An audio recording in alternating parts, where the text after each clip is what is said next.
Implementing digital twins comes with challenges. In this video, we'll address these challenges and provide strategies for effective implementation. Data security and privacy. With continuous data transmission, ensuring data security is crucial.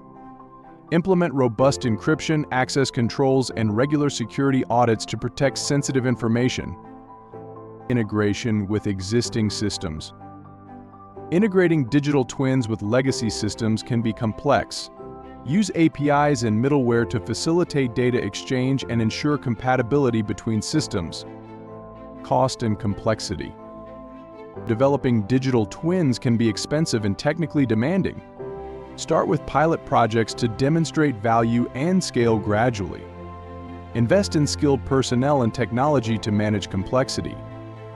Data quality and management. Accurate data is essential for a reliable digital twin. Implement data governance practices to ensure data quality, consistency, and integrity. Next, we'll look at emerging trends and the future of digital twins. Subscribe to stay informed and join us on this journey.